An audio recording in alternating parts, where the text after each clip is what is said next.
मुसलमान लोग क्या कर रहे हैं? मेरा सबसे पहला सवाल तो मुसलमानों से है, मुसलमान संगठनों से है।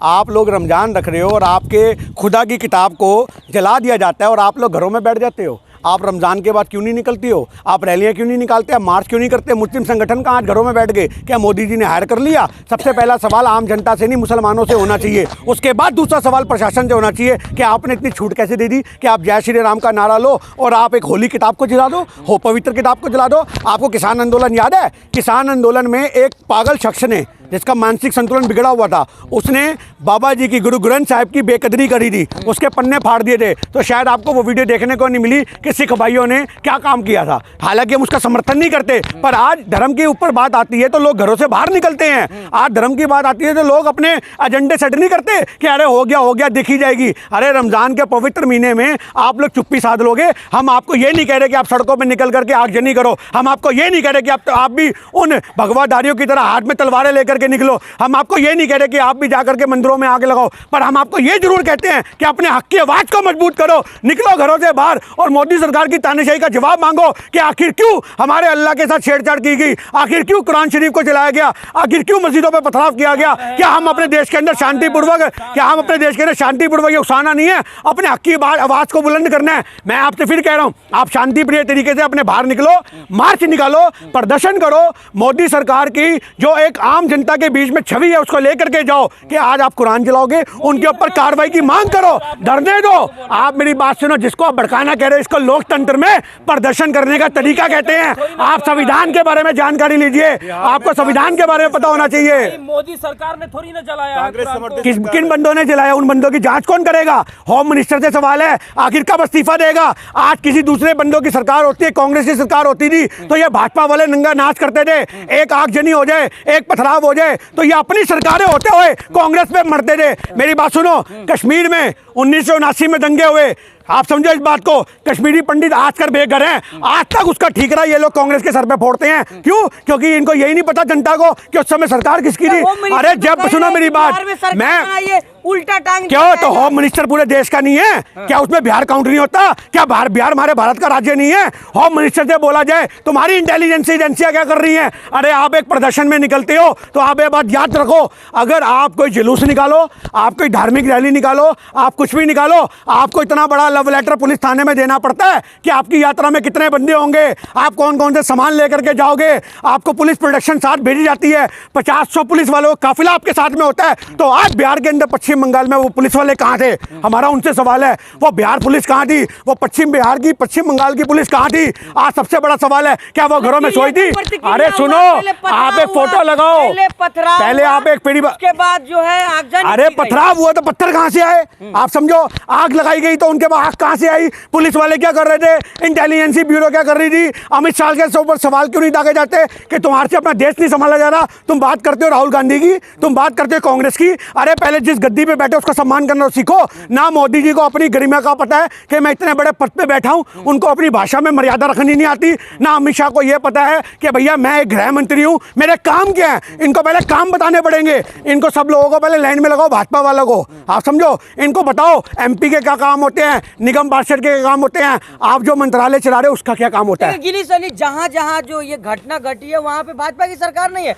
हाँ तो संगठन तो है, संगठन तो है, संगठन तो है। मेरी बात समझो, संगठन तो हैं, भगवा गमछे पहनने वाले तो हैं। आज बीजेपी के संगठन तो आरएसएस वाले, हर गली में 4 आदमी मिल जाएंगे, वो तो हैं। तो आज ना हम तो ये आरोप ही नहीं कह रहे, हम तो कह रहे हैं उनसे पूछो कि भैया तुम जानते हो तुम्हारी भगवा वाले हैं, तुम भी भगवा वाले, ये भी भगवा वाले, उनको फोटो दिखा के जरा पुलिस पूछती थी आप इसको जानते हो, आप इसको जानते हो। अरे तो उन लोगों की भैया जिन्होंने आगजनी करी उनकी तस्वीरों को पहचानो, उनके स्केच बनवाओ। हम लोग आज तक फिल्मों में देखते आए हैं, छोटे छोटे बच्चों से पूछताछ होती थी, वहाँ आम जनता से पूछताछ होती थी, भैया जिसने आग जलाई वो कैसा लगता है, कैसा दिखता है। आर्टिस्ट होते हैं, अच्छा जैसे स्केच बनता है, फोटो बनती है, फोटो के प्रिंट निकलते हैं, अरे कहाँ गया कहाँ गया, ये सब फिल्मों में होगा। फिल्मी राजनीति जमीन पे तुम कर रहे हो जो फिल्मों में होता है। इसको उठवा लो, उसको उठवा लो, इस पर मुकदमा दायर कर दो, इसको बंद कर दो, इसको गायब कर दो, इसका तबादला कर दो, इसको ऊपर भेज दो। ये सब कुछ हो रहा है, पर आज फिल्मी राजनीति में जो प्रशासन किस तरीके से काम करता था वही काम नहीं हो रहा हमारे देश के अंदर। त्योहार मनाने में डर रहे हैं। पिछले साल रामनवमी में भी पथराव हुआ, इस साल भी हुआ। हिंदू करे तो करे क्या? हिंदू पथराव कर रहा है तो वो डर रहा है, हिंदू तलवार निकाला तो वो डर रहा है, वो आगजनी कर रहा है वो डर रहा है। एक्चुअल माने में बीजेपी के हिंदुओं से देश का हिंदू डर रहा है।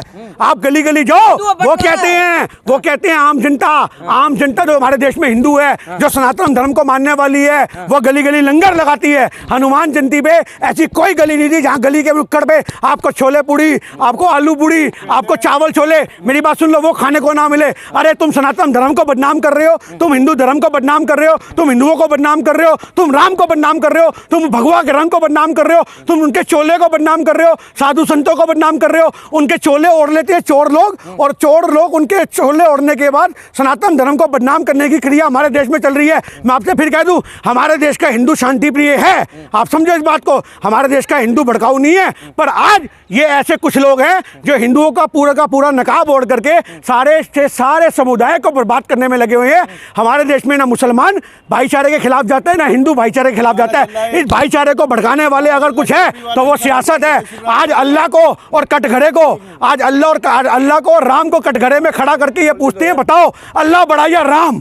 आप समझो हमारे देश का वो माहौल हो चुका है कि आज आम जनता को लड़वाया जाता है कि अली बड़ा या बजरंग बली बड़ा, अली बड़ा या बजरंग बली बड़ा। ये हमारे देश के अंदर लड़ाई चल रही है। अरे भैया, अली अपने घर में है, बली अपने घर में है। कह रहे हैं कि टोपी वाला भी सर झुका के जय श्री राम बोलेगा।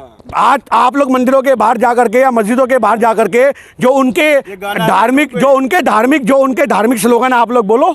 आज बीजेपी वाले कल डिबेट में बड़ी जल्दी भाजपा वाले जो थे मुसलमानों के लिए प्यार निकाल के लेके आ रहे थे, तो हम उन मुसलमानों के लिए जो प्यार निकाल के लेके आ रहे हैं, हम उन बीजेपी के प्रवक्ताओं से कहेंगे कि आप भी मस्जिद जाओ, आप भी टोपी लगाओ, आप समझो, आप भी भाईचारा बढ़ाओ। अगर आज हमारे देश के हिंदू और मुसलमान सही मायने में भाईचारे को बढ़ाना चाहते हैं तो हम ये कहते हैं कि हर मुसलमान को मंदिर के बाहर हाथ जोड़ने चाहिए और हर हिंदू को मस्जिद के बाहर भी माथा टेकना चाहिए। वो हमारे देश की हिंदुस्तानी होगी। हमारे तो कुदरत की दी टोपी है भाई, बचपन से बांधते आ रहे हैं। आप समझो इस बात को। हमारे लिए तो हिंदू मुसलमान सीने के अंदर हैं। अगर आप मेरे दिल को चीड़-फाड़ करोगे तो उसकी खून की एक एक बूंद कहेगी कि इसी में अल्लाह, इसी में राम है, इसी में वाहिगुरु है, इसी में क्रिश्चियनों के देवता हैं। अरे हमारा तो खून एक एक बूंद इस चीज की गवाही है कि हम संपूर्ण भारत की बात करते हैं, हम एकजुट भारत की बात करते हैं। ये लड़ाई सियासत की लड़ाई है, ये लड़ाई तानाशाही की लड़ाई है, ये 2024 इलेक्शन को देखते हुए उसकी तैयारियां करने की लड़ाई है। इनको ये दिख रही है कि अभी 2-3 जगहों में चुनाव होने, मध्य प्रदेश वगैरह में, तो हिंदू तत्व का एजेंडा निकालो।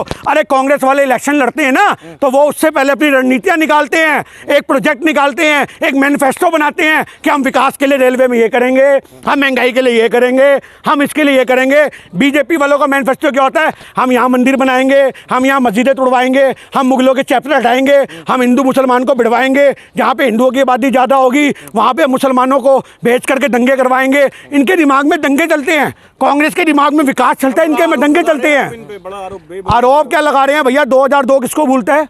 गुजरात दंगे किसको भूलते हैं? आप समझो क्लीन चिट अदालतें अपनी, सब कुछ अपना, कुछ भी ले लो, इससे क्या मतलब है? आप समझो इस बात को। आज हमारे देश के अंदर जब आपको अटल बिहारी वाजपेयी जी बोलते थे कि इस बंदे को हटाया जाना चाहिए मुख्यमंत्री से, तो क्यों नहीं हटाया गया उस समय? आरएसएस वालों ने क्या बोला? आप समझो अडवाणी ने क्या बोला? अरे कोई बात नहीं, बच्चा है, गलती हो जाती है। ये अडवाणी जी आज आप भी भुगत रहे हो। आपको तो संसद में बैठने का हक नहीं है। आपको तो प्रधानमंत्री जो अडवाणी और जोशी जो बीजेपी को पूरा पार लगा गए, 2 MP से बीजेपी की सरकार बना गए, वो अडवाणी और जोशी का क्या हाल हो रहा है? ये बीजेपी के हर उस उच्च अधिकारी को सोचना चाहिए जो आज ये सोच के बैठे आज नहीं तो कल मेरी बारी आएगी। भैया कोई बारी नहीं आएगी, तुम्हें भी बेवकूफ़ बनाया जाएगा। आज देश के मुद्दों पे बात करो। आज इनके सांसदों को बोलने की हिम्मत नहीं मिलती।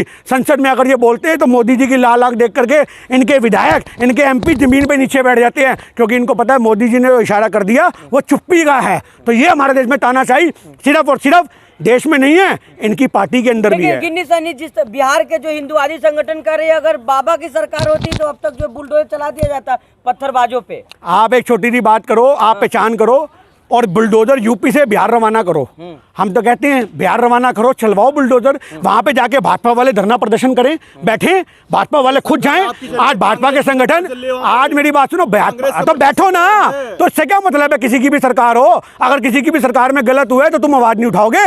आज देश की सरकार में, आज देश, तो करवाओ कार्रवाई, बैठो अनशन पे, बैठो धरने पे। 2013 के अंदर भी तो 2013 में भी तो बैठे थे कांग्रेस के लिए अनशन पे, पूरा प्रोपोगंडा अन्ना हजारे को। अब भैया कुंभकर्ण के बाद अगर कोई गहरी नींद में सोया है हमारे देश में तो वो अन्ना हजारे सोया है। आप याद रखना, ऐसा कुंभकर्ण हमारे देश में जिसने लाइव देखना हो वो अन्ना हजारे को देखे। इससे बड़ा कुंभकर्ण हमारे भारत के इतिहास में कोई और नहीं हो सकता।